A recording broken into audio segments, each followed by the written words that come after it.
and much, much more. So yesterday there was the report that Jalon Daniels was out for the rest of the year from somebody that writes for a newspaper in Kansas. He's a freelance writer, a guy that we've, in fact, I think had on the show before.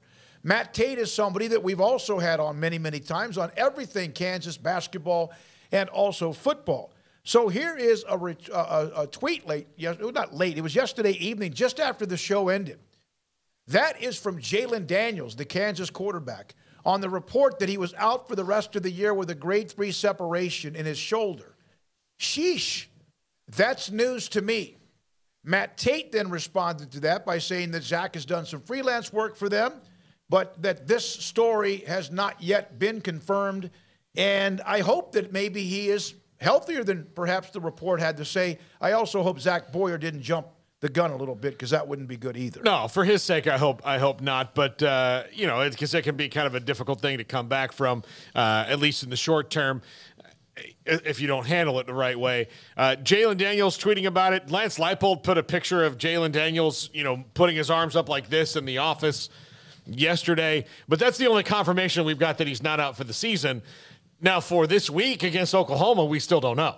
That they're, and they're going to play that close to the vest as everybody does. But I do think that this is kind of weird that all of a sudden and everybody ran with it because, it says Lawrence Journal World. That's who covers the Jayhawks and KUSports.com. But, Jalon Daniels shooting that down, that's, to me, pretty definitive. Yeah, I mean, I don't know. Did he shoot it down, though? Yeah, that's the thing that's weird about it is, they acted all defiant in some ways about the report itself and yet didn't shed any light whatsoever other than, oh, really? And then a picture of him in the coach's office. And that was it, right? I mean, unless I missed something else. That was pretty much the response was the sheesh tweet and then, Leipold showing a picture of Jalon Daniels sitting in his office. And so they're clearly having some fun with it. As far as the psychological game of this, I think that they're playing, a little bit with the idea of, okay, prepare for the fact that he may or may not be available.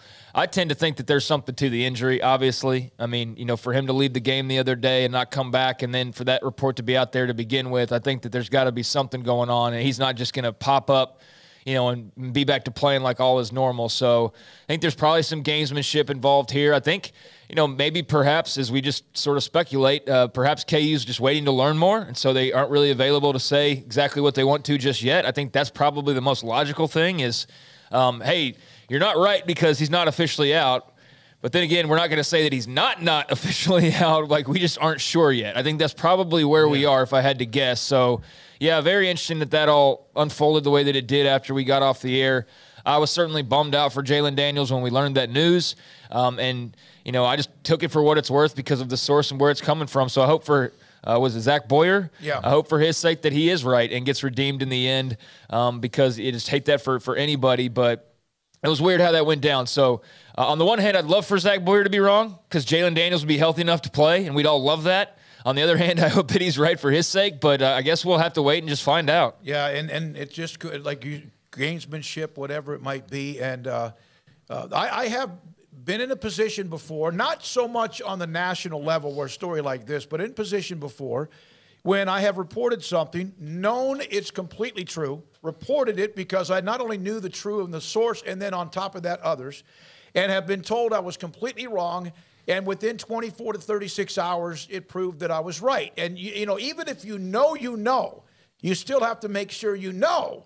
And on especially something like this, and somebody gave Zach that information, you would think he would have known who it was and trusted that source and then also perhaps confirmed it. So good luck with him and also with Jalon Daniels. I saw somebody also propose that perhaps that was Lance Leipold being sneaky in terms of finding out where leaks might be coming from within his program. That's a possibility.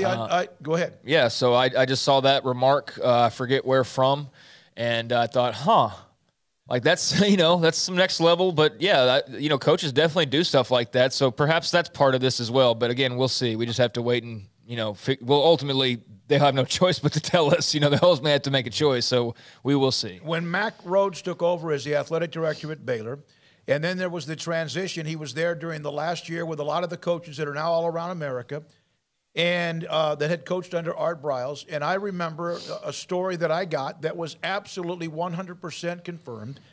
And I got a call from Baylor Athletic Administration. Hey, I wasn't going to tell them anything. You don't divulge your sources. You don't. You'd rather not have to use sources, but you know you can go with something when you have them and you trust them, and then you double check it.